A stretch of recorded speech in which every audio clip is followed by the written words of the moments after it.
No vídeo ele acaba demonstrando alguns alongamentos dinâmicos e estáticos. E aqui está o primeiro ponto que eu quero deixar no vídeo de hoje.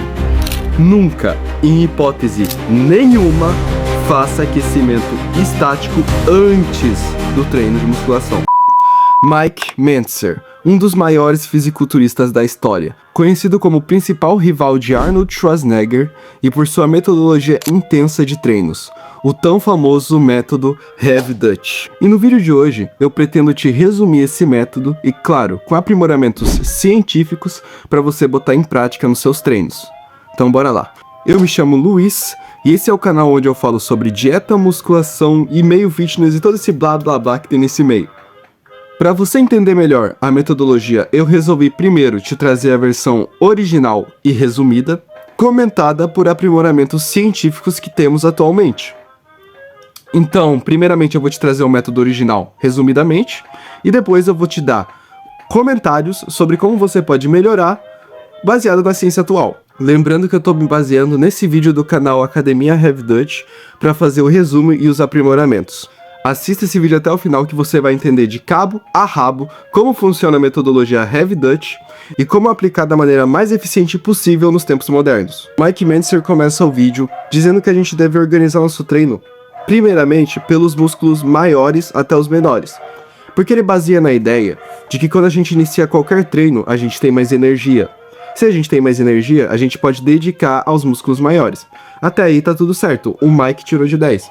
Então, ele lista os músculos que a gente vai treinar do maior para o menor. Só que aí que tá um erro. Antigamente, a lista de músculos do maior para o menor é diferente da lista que a gente tem hoje em dia.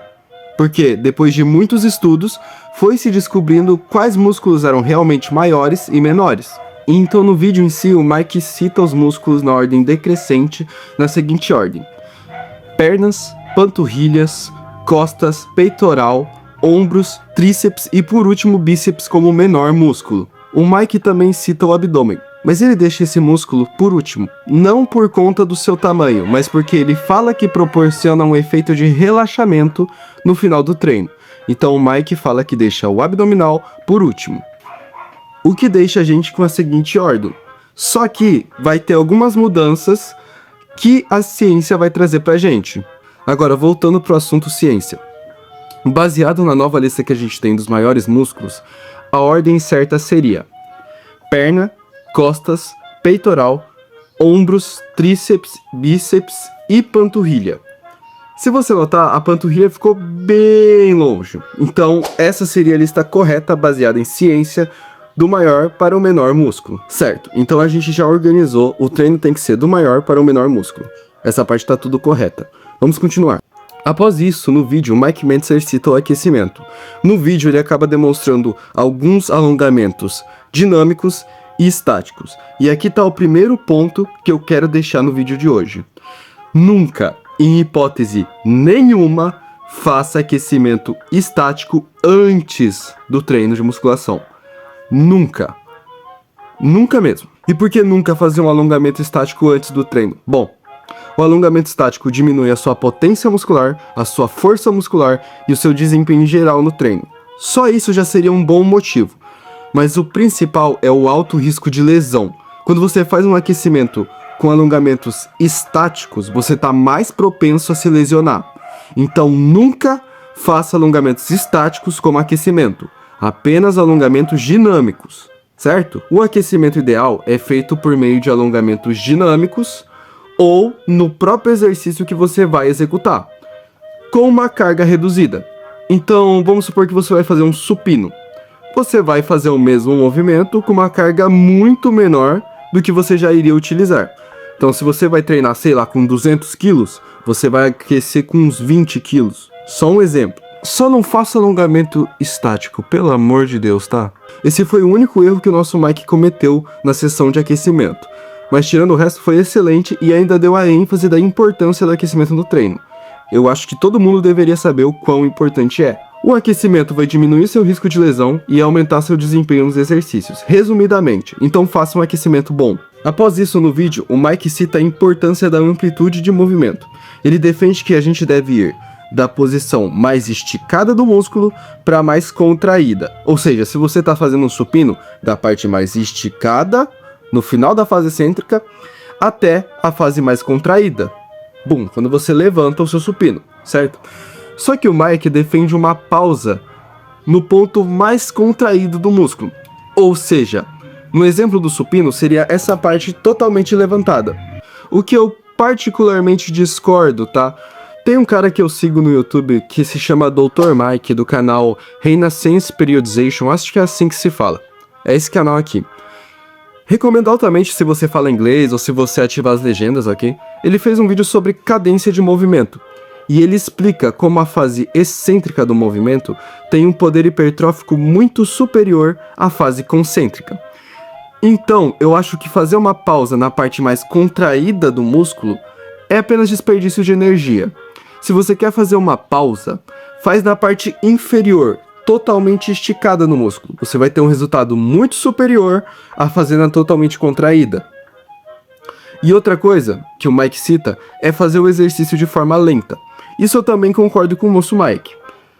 Só que aí que tá. Eu quero que você faça na fase lenta a fase excêntrica. Por quê? Não é nem um pouco benéfico para você fazer um movimento lento na fase concêntrica.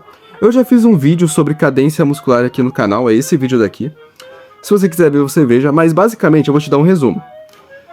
Você tem que ser forte na subida e lento na descida. Por quê? Porque a fase excêntrica ela é mais hipertrófica que a concêntrica. É um pouquinho mais, mas já é alguma coisa. E a parte mais legal é que ela tem um pouco custo para o sistema nervoso central. Ou seja, ela fadiga menos o sistema nervoso central, que é responsável por nos fazer ter os movimentos, certo? Então não é que você vai ter um ganho de graça, mas é um ganho muito mais barato do que se você não aproveitasse a fase excêntrica, entendeu? Mas sim, o Mike tá muito certo em falar da importância da amplitude de movimento. Eu admiro muito esse cara, porque em tempos antigos onde a ciência não estava tão desenvolvida, ele ainda conseguiu desenvolver um método altamente eficaz falando cientificamente. Então sim, a amplitude de movimento, ele cita a importância disso, tá totalmente correta, certo? Só essa parte de parar na posição totalmente contraída e de fazer a fase concêntrica lenta que eu discordo. Eu acho que você deveria fazer uma pausa na parte totalmente esticada, ou seja, no final da fase excêntrica do movimento, e fazer a parte concêntrica da maneira mais explosiva possível, porque fazer ela de forma lenta só vai ser útil para quem está lesionado ou tem propensão a se lesionar. Depois disso, o Mike cita a progressão de carga. Ele cita que quando a gente passa de 12 repetições em um exercício, a gente deve aumentar cerca de 10% a carga que a gente está usando. Nisso aí o Mike tá certinho, não tenho nada o que discordar. Progressão de carga vai ser essencial para sua evolução. Então ele cita o tema treinar até a falha. Sim, hoje em dia isso é meio polêmico, porque a ciência já diz que a gente não precisa atingir a falha muscular para ter resultados, enquanto o Mike tá falando que a gente precisa atingir a falha muscular para ter resultado. Resultados, os melhores resultados no caso, ele quer os melhores resultados. E a ciência diz que a gente não precisa disso para ter os melhores resultados. Então qual que tá certo? Depois dessa... Tá. A ciência diz que a gente não precisa chegar até a falha para ter os melhores resultados. A gente pode ter de 2 a 3 repetições da reserva. Mike Mentzer diz que temos que chegar até a falha todas as vezes. E qual que tá certo nisso? Os dois. Se eu fosse o cara da ciência, eu ia te falar para fazer o que a ciência tá mandando. Que no caso é parar de 2 a 3 repetições antes da falha. E ok. Por quê? Porque isso vai te dar mais energia para as próximas séries, e daí você só vai falhar na última série do exercício. Isso vai te dar um volume load maior. Volume load é basicamente o volume do seu treino, o que vai gerar mais hipertrofia. Mas francamente, nos meus treinos eu sempre treino até a falha. Sempre. Por quê? Porque pra mim, a maioria das pessoas, tá? A maioria das pessoas vai errar na falha muscular. A maioria das pessoas consegue fazer mais repetições do que acredita que consiga. E às vezes o cérebro cansa, a mente cansa antes do corpo. Então eu vou até a falha porque eu não confio no meu próprio corpo, não confio em mim mesmo.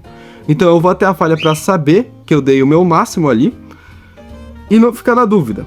Mas se você é um cara experiente, tem 5 anos de treino ou mais, você vai saber onde é que tá a sua falha, vai conseguir parar antes. Eu também sou um cara experiente, mas eu não quero correr risco. Então eu sempre treino até a falha. E a falha muscular até agora já me deu ótimos resultados. Então eu não vejo por que mudar. Mas se você quiser fazer essa mudança, de 2 a 3 repetições na reserva é o ideal. Claro que isso seguindo a ciência, né? O Mike depois cita técnicas de pré-exaustão, a importância das máquinas e dos exercícios compostos. Mas isso a gente não vai entrar muito em detalhes, porque é uma coisa que está muito repartida por aí no YouTube, canais fitness e tal, e provavelmente você não vai utilizar muito isso. O próprio Mike fala que são para casos específicos. Por exemplo, se você tem um músculo maior que o outro, se você tem, sei lá, um músculo fraco. Então, assim, são casos específicos que você vai acabar utilizando essas técnicas de pré-exaustão, que, por exemplo, ele cita o drop set, que é você fazer repetições até a falha, diminuir a carga, fazer mais repetições, diminuir a carga, fazer mais repetições. Isso aí é uma coisa que tá por aí no YouTube. Eu recomendo, se você quiser ver, né, assistir o vídeo completo que eu tinha falado do canal Academia Heavy Dutch. Lá você vai ver de forma completa todo o método Heavy Dutch original. Mas por aqui, o Mike tá certíssimo, tá? Todas essas técnicas de pré-exaustão existem até hoje. Depois disso tudo, o Mike cita listas de treinos para bodybuilders e para pessoas normais utilizando o método Heavy Dutch. Eu não vou aqui explicar um por um a lista de treinos, mas eu vou deixar no comentário fixado a lista de treinos certinho para você ler. Joia? Então é meio que isso, pessoal. Resumidamente, o método Heavy Dutch, você vai primeiro organizar os músculos do maior para o menor, você vai se aquecer, você vai focar na amplitude de movimento e na velocidade, na cadência dos exercícios. O original você vai fazer uma cadência lenta, tanto na fase excêntrica quanto na concêntrica, e também segurar a parte mais contraída do movimento. Na metodologia original, você vai progredir carga e nunca vai ficar acima de 12 repetições, nunca mesmo. E quinto, você sempre vai ir até a falha, sempre, sempre, sempre. Literalmente sempre. E você também vai usar técnicas de pré-exaustão. Agora, tirando isso daqui, que é o original, e colocando as mudanças que a gente fez baseado na ciência, a gente vê o seguinte. Primeira mudança. Os músculos mudaram as ordens. Depois de estudos científicos, a gente descobriu que a panturrilha é um dos menores músculos, então vai lá para baixo. Segundo, é o aquecimento. Nunca que a gente vai usar alongamentos estáticos no aquecimento, porque diminui o desempenho e ainda te faz se lesionar. 3. Amplitude de movimento. Sim, a gente vai fazer o exercício de forma lenta, mas só na parte excêntrica do movimento, certo? E vai fazer sim uma pausa, mas na parte totalmente esticada no movimento. E já a fase concêntrica, que antigamente era lenta, a gente vai fazer da forma mais explosiva possível. Progressão de carga. Progressão de carga a gente pode deixar da mesma forma que a metodologia antiga, já que não tem nenhum erro por aqui. Por quinto, a gente vai deixar treinar até a falha. Lembra que eu te falei que eu treinava até a falha e tal? Mas baseado em ciência, se você quer o melhor resultado possível, deixa de 2 a 3 repetições na reserva. E as técnicas de pré-exaustão, você faz opcionalmente, dependendo se você tem um músculo fraco, se você tem alguma dismorfia corporal, ou um músculo maior que o outro. Então são casos específicos. E foi isso, pessoal. Resumi aqui o método Heavy Dutch original com aplicações da ciência. Vou deixar aqui no comentário fixado o treinamento certinho para você ler e seguir. Tamo junto, se inscreve no canal e deixe seu like. Falou!